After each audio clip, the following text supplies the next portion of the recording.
Students, Gandhi ji के राजनीतिक और आर्थिक विचारों पर हम पहले चर्चा कर चुके हैं। आज हम गांधी जी के सामाजिक विचारों पर चर्चा करेंगे। गांधी जी के जो विचार थे वो राजनीतिक क्षेत्र में महत्वपूर्ण थे, उसी के साथ साथ समाज सुधार के क्षेत्र में भी गांधी जी के विचार और उनके द्वारा किए गए कार्य बहुत ही महत्वपूर्ण हैं। गांधी जी का विचार था कि जीवन एक संपूर्ण इकाई है और उसे हम राजनीतिक, धार्मिक, आर्थिक और सामाजिक आदि भागों में नहीं बांट सकते। अतः समाज सुधार का कार्य राष्ट्रीय मुक्ति आंदोलन के साथ साथ चलना चाहिए। उनका मानना था कि स्वराज्य के लिए संघर्ष से राष्ट्रीय आत्मशुद्धि की प्रक्रिया है। इसके लिए सामाजिक कुरीतियों को दूर करना नितांत आवश्यक है। तो समाज सुधार पर भी उन्होंने जोर दिया। गांधी जी ने स्वराज्य आंदोलन के साथ साथ सामाजिक जीवन के लिए रचनात्मक कार्यों को अपनाया। गांधी जी के सामाजिक विचारों की कुछ प्रमुख बातें हैं, जैसे वर्ण व्यवस्था, अस्पृश्यता का अंत, सांप्रदायिक एकता, स्त्री सुधार और शिक्षा, बुनियादी शिक्षा। कौन कौन से? वर्ण व्यवस्था, अस्पृश्यता का अंत, सांप्रदायिक एकता, स्त्री सुधार और बुनियादी शिक्षा। अब हम इन पर एक एक करके चर्चा करेंगे। सबसे पहले हम चर्चा करते हैं वर्ण व्यवस्था पर। वर्ण व्यवस्था को सामान्यतः हिंदू सामाजिक जीवन का एक दोष समझा जाता है और अनेक व्यक्तियों ने इस बात का प्रतिपादन किया कि वर्ण व्यवस्था का उन्मूलन कर दिया जाना चाहिए।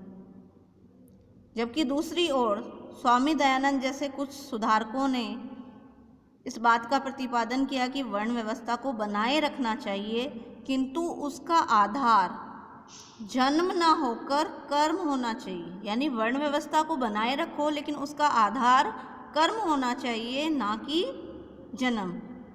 गांधी जी की विचारधारा इससे भिन्न है। गांधी जी वर्ण व्यवस्था को बनाए रखने के समर्थक हैं। उनका विचार है कि इसका आधार जन्म ही होना चाहिए, कर्म नहीं। उनका कहना था कि वर्ण एक वैज्ञानिक व्यवस्था है। गांधी जी क्या कहते थे? वर्ण एक वैज्ञानिक व्यवस्था है और वंशानुक्रम का नियम भी एक शाश्वत नियम है। इस प्रकार गांधी जी की जो वर्ण व्यवस्था थी उसके अंतर्गत वर्ण व्यवस्था को वैज्ञानिक व्यवस्था बताया गया है और वंशानुक्रम को भी शाश्वत नियम। गांधी जी जन्म के आधार पर वर्ण व्यवस्था के समर्थक थे।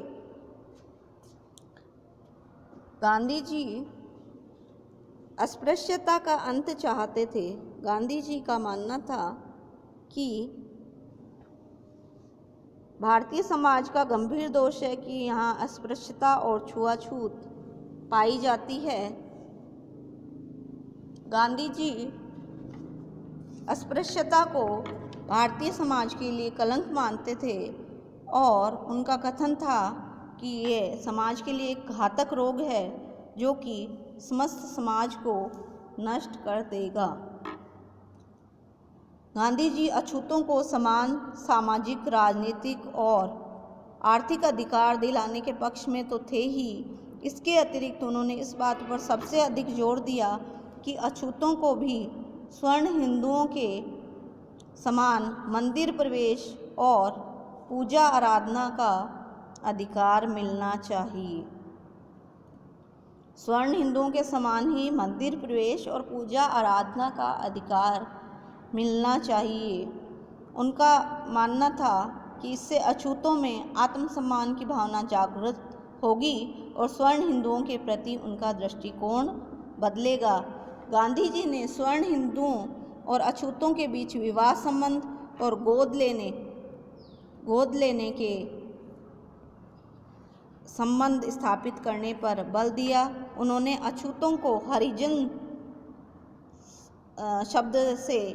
जैसे सम्मानप्रद शब्द से उनको संबोधन किया। इसके अतिरिक्त गांधी जी के समाज सुधार संबंधी विचारों में सांप्रदायिक एकता का विचार भी अत्यधिक महत्वपूर्ण है। गांधी जी सभी संप्रदायों, कौन कौन से, हिंदू, मुस्लिम, सिख, ईसाई और पारसी, सभी को एकता के सूत्र में बांधना चाहते थे। उन्होंने सांप्रदायिक एकता, विशेषकर हिंदू मुस्लिम एकता पर भी बल दिया।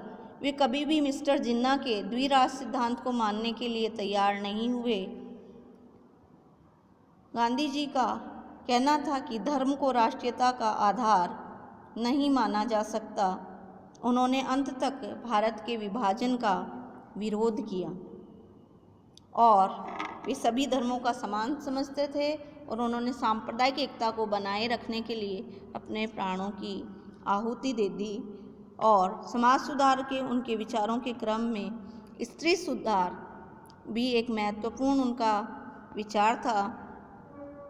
राजा राम मोहन रॉय के बाद स्त्री सुधार की दिशा में कार्य करने वालों में महात्मा गांधी ही प्रमुख थे।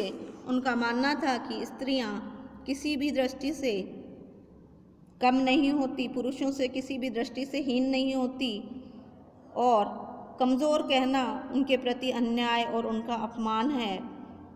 यदि सत्य, अहिंसा, सहिष्णुता और नैतिकता आदि जीवन के सर्वोच्च गुणों की दृष्टि से विचार किया जाए तो स्त्रियां ही पुरुषों से श्रेष्ठ हैं। उन्होंने पर्दा प्रथा, बाल विवाह आदि बुराइयों का डटकर विरोध किया और इस बात का प्रतिपादन किया कि स्त्रियों को कानून तथा व्यवहार में पुरुषों के समान ही अधिकार प्राप्त होने चाहिए। किंतु गांधी जी इस बात के पक्ष में नहीं थे कि स्त्रियां आर्थिक दृष्टि से स्वतंत्र होने का प्रयत्न करें और घर के बाहर पुरुषों से प्रतियोगिता करें। उनका विचार था कि स्त्रियों का एकमात्र और पूर्ण कार्य क्षेत्र घर ही है। इसके अतिरिक्त गांधी जी ने बुनियादी शिक्षा का जो उनका योगदान है वो भी महत्वपूर्ण योगदान है। शिक्षा के क्षेत्र में उनका विचार था कि शिक्षा का उद्देश्य शरीर, मस्तिष्क और आत्मा का समन्वित विकास है। शरीर, मस्तिष्क और आत्मा का समन्वित विकास, इसके लिए वे अंग्रेजी शिक्षा को बहुत अधिक दोषपूर्ण मानते थे क्योंकि वो भारतीय युवकों के शारीरिक, बौद्धिक और आत्मिक किसी भी प्रकार का विकास करने में असमर्थ थी। और शिक्षा का माध्यम विदेशी भाषा होने के कारण विद्यार्थियों का और अधिक अहित होता है। देश की आवश्यकताओं को ध्यान में रखते हुए उन्होंने एक नवीन शिक्षा प्रणाली का सुझाव दिया जो कि बुनियादी शिक्षा के नाम से जाना जाता है। बुनियादी शिक्षा प्रणाली की कुछ विशेषताएं थी, जैसे शिक्षा के अंतर्गत प्रत्येक व्यक्ति को मूल रूप में कोई न कोई दस्तकारी सिखाई जानी चाहिए और सब विषयों की शिक्षा उस दस्तकारी के द्वारा दी जानी चाहिए, जिससे सहसंबंध का सिद्धांत कहते हैं, कोरिलेशन, यानी दस्तकारी और सब विषयों की शिक्षा उस दस्तकारी के द्वारा ही दी जानी चाहिए। दूसरा उनका था शिक्षा का जो माध्यम हो वो मातृभाषा हो, विदेशी भाषा नहीं होनी चाहिए, मातृभाषा होनी चाहिए। तीसरा उन्होंने कहा शिक्षा स्वावलंबी हो, जिससे जैसे दस्तकारी, तो उस दस्तकारी से विद्यार्थी जीवन में भी और उसके बाद भी व्यक्ति अपना भरण पोषण कर सके। इसके अतिरिक्त उन्होंने शिक्षा के माध्यम से चरित्र निर्माण पर भी बहुत अधिक बल दिया। ये थे गांधी जी के प्रमुख सामाजिक विचार। धन्यवाद।